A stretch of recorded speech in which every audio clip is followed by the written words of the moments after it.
Ferramenta gratuita de fazer slides com IA, no Cloud ou no Codex. É isso que eu vou te mostrar hoje. Eu sou o William Azevedo, fundador do estúdio Artemis, empresa que implementa automações IA em outras empresas.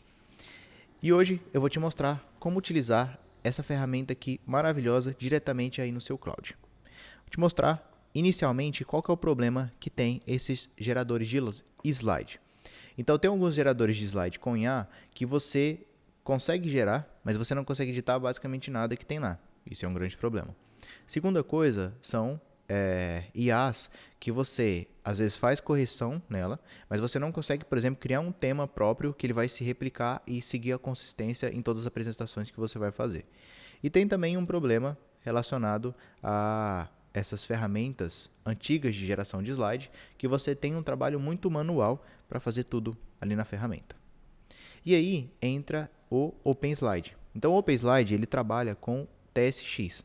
Então ele tem ali os componentes em React que podem ser modificados. Você pode fazer a modificação desses componentes manualmente, mas você pode simplesmente pedir para a IA fazer essa modificação e a partir do momento que você tiver os componentes, ela vai conseguir replicar isso através de temas, que é o segundo ponto. Os temas eles ficam em Markdown, então você pode copiar esses temas para outros OpenSlides ou você pode editar isso aí com outro tipo de padrões de design. E o terceiro ponto aqui muito legal do OpenSlide é que ele tem as skills próprias que integram ali com o Cloud Code, com o Codex, e você simplesmente chama essa skill e ele vai fazer toda a apresentação para ti já no tema escolhido. Aqui então a gente tem a cara do OpenSlide. Então o OpenSlide, quando você abre ele, aparece os drafts. Então todos os slides que você fez, ele aparece logo aqui nessa tela. No lado esquerdo, você tem as opções de pasta, onde você simplesmente clica e arrasta um draft para lá e você coloca ele organizado em pasta. Aqui a gente tem a parte da sidebar, onde ficam as páginas. Então, quando você faz a sua apresentação, você abrir uma apresentação, as páginas elas ficam aqui ao lado esquerdo. Bem até comum entre ferramentas de slide já tradicionais no mercado. E aqui você pode mexer depois que ele estiver pronto. E isso é uma parte bem legal dele. Então você tem os componentes ali pré-definidos no tema, você gerou o seu slide, como por exemplo esse aqui que eu gerei agora. Depois que ele está gerado, você pode simplesmente clicar aqui em Design, com esse seu slide que você quer modificar selecionado. E aqui tem as opções de qual que é o tamanho do título, qual que é a fonte que você tem, qual que é a fonte do body, qual que é o tamanho do body, qual que é o tamanho do radius que você vai usar nas coisas, das cores. Então você consegue alterar aqui depois que o slide está feito. Tem algumas gerações de slide com IA que você não consegue fazer isso de forma fácil. Então fica bem chato ficar pedindo para a IA alterar coisas simples, como o tamanho em pixel de uma fonte. Outro ponto interessante é que ele salva as mídias localmente. Então, nesse caso aqui eu acho que não vai ter estou até usando o próprio OpenSlide aqui, mas tem sim, né, as próprias imagens. Mas você tem aqui, ó, os assets e eles são separados por pastas. Então você pode subir algum novo aqui, ó. Você pode procurar logos para adicionar no seu OpenSlide, ó. Então tem algumas aqui, tem até o modo Dark, o modo Dark, o modo Light. E eles ficam separados aqui, ó, por pastas dentro do seu OpenSlide. Então, tanto o slide, ele fica separado, quanto os assets dele. Então, isso ajuda aí bastante a organizar. Aqui a gente tem um modo de apresentação, tá? Um modo apresentador ali. No caso, o que eu estou utilizando aqui agora é o modo onde aparece tudo. Opa! Ele aparece a tela cheia, mas é possível utilizar o modo apresentador, como tem, por exemplo, no PowerPoint, para você visualizar qual que é o próximo, para você poder também colocar o Speaker Notes aqui, ó. Então tem essa opção. Nesse caso aqui, o que eu fiz foi adicionar uma parte, então eu modifiquei um pouco o projeto, tá? De colocar os temas. Então, os temas que eu crio, eu peço depois para ele gerar aqui para eu saber quais são as diferenças entre eles. Senão, você tem que perguntar quais são os temas e lembrar de cabeça como e quando cada um é utilizado. No caso, eu tenho dois temas personalizados. Eu tenho esse Framer Marketing e eu tenho o Framer Product. O Framer Marketing é um que não tem suporte a imagens, então ele sempre faz diagrama de tudo. E o Framer Product é um que eu criei, que é esse aqui que eu estou mostrando agora, onde eu passo as prints também na hora que eu vou criar, e ele já cria bonitinho ali. Então, quando o resultado de tudo isso, né, é você pedir para ele criar um deck, basicamente que são os slides, ele vai implementar o tema que você colocou e ele vai te entregar aqui o slide bem bonitinho para você poder apresentar, baixar e afins. Então, esse aqui, inclusive, que eu fiz agora foi dessa forma. Quem que pode usar isso aqui?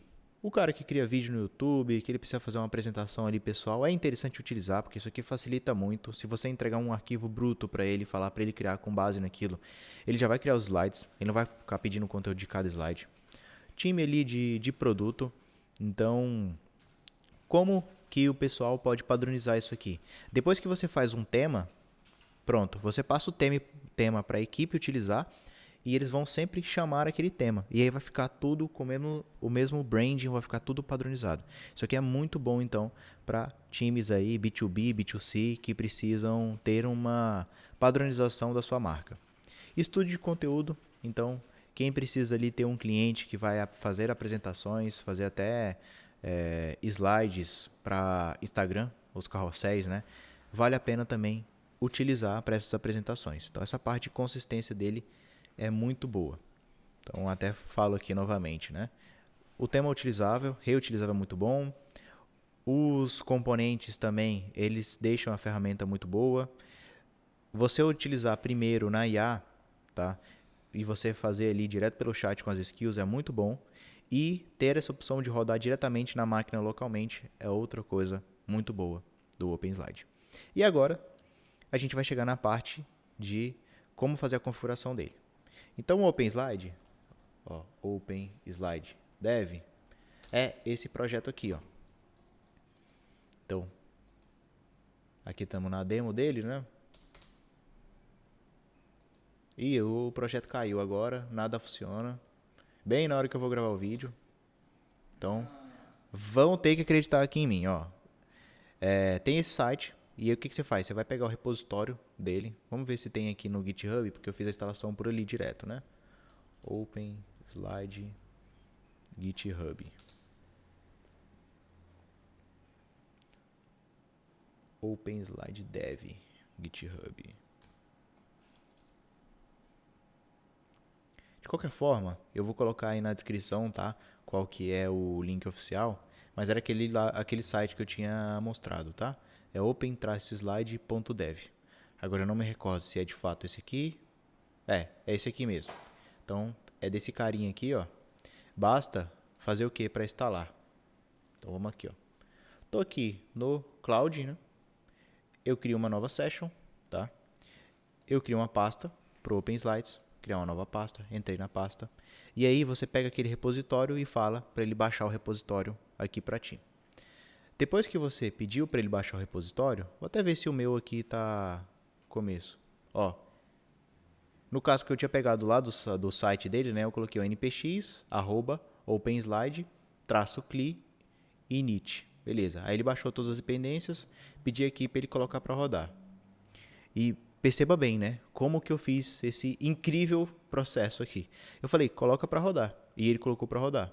Foi naquela porta aqui, ó, 5174.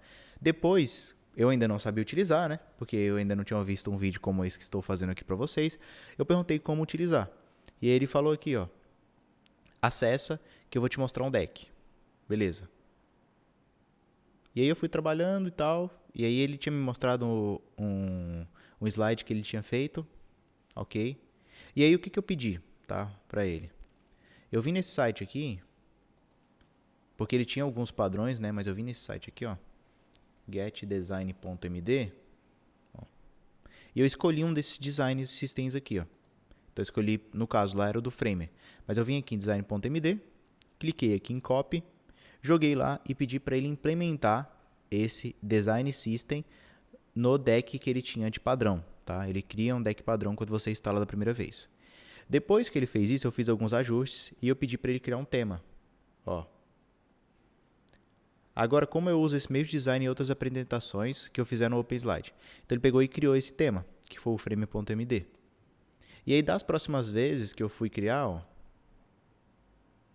cria um deck usando conteúdo tal e tal e tal. Aí ele foi criando, ó. Vou botar aqui. E vamos agora mais pro final. Ó. Foi fazendo aqui. Eu fiz bastante slide, tá? Ó. Eu falei que eu queria uma modificação. Eu modifiquei algumas coisas no inspect dele. Descobri que não valia a pena, tá? Tem coisa que é melhor só você explicar pra ele o que tu quer. Se for uma modificação... Vou dar um exemplo aqui. Vamos pegar aqui uma modificação que eu acho que não vale a pena fazer no inspect. Porque lembra que eu tinha feito só o tema Framer, né? E o tema Framer, ele cria... Deixa eu pegar aqui os slides que ele cria. Esse aqui, ó. O tema Framer, ele não coloca imagens por padrão. Ele cria só esses tipos de componente. Aquele que eu tinha feito. E aí eu queria algum para fazer apresentações como essas aqui, ó. Que tinham imagens, ó. Onde eu mandava o print também. Ó, tá vendo? E aí eu criei o Framer Product, onde eu falei, ó, mesmo não estando de acordo com a sua identidade visual, crie para mim uma apresentação que tenha imagens. Aí ele criou. Depois que ele criou, tinha coisa que eu não gostei. Por exemplo, ó, isso aqui não estava encostando aqui embaixo, aqui não estava com os border radius zerados. Aí eu fui pedindo para ele trocar isso. Se você não tiver muito conhecimento ali de CSS e afins, talvez é só melhor confiar nele. E tá tudo bem, já vai ficar muito bom. Isso aqui foi até um preciosismo meu ter alterado isso. Mas aí depois que eu alterei, eu falei, ó, ficou muito legal isso. Agora, com base nisso que você fez, cria um novo tema, não substituindo aquele Framer, mas cria um novo. E aí ele criou o Framer Product, que foi esse. Engraçado, depois da atualização ele não tá mais resumindo, né? Ele tá sempre mostrando o que ele tá pensando. Mas ele criou o Framer Product. E aí eu utilizei para fazer as apresentações. E para fazer elas, ó, até mostrar aqui. Que foi esse que eu fiz agora, tá? O último que eu fiz é esse que eu tô apresentando para vocês. Eu passei para ele um documento sobre as screenshots, que eu usei uma outra skill para fazer, do próprio projeto aqui, né? Então eu usei uma skill minha que ela descreve o projeto. Ela tirou os prints e eu mandei, ó, agora com base em o conteúdo e essas screenshots, cria um deck com o tema Framer Product. Então eu só mandei o conteúdo para ele, aí ele criou aqui, ó, tudo bonitinho, e ele fez. Aqui depois eu pedi para ele me implementar um tom de voz, porque ele tinha alguns termos técnicos que eu não gostei, eu tenho uma skill de tom de voz minha, mas ele criou aqui esse slide que eu apresentei para vocês agora. E se você for ver, ó, então essa aqui ela tá bem consistente. Esse aqui, ó, que foi este agora, muito bem consistente. Então ele segue muito, muito, muito bem o Design System e o tema definido. Se você gostou desse vídeo e quer continuar acompanhando novidades e ferramentas de IA, se inscreve no canal, deixa seu comentário. E se você precisa automatizar, colocar a implementação de IA diretamente na sua empresa e quer ter um time especializado nisso, fala com a gente, clica no nosso site aqui, estudioartemis.co, e fala aí com a nossa equipe. Valeu e até a próxima.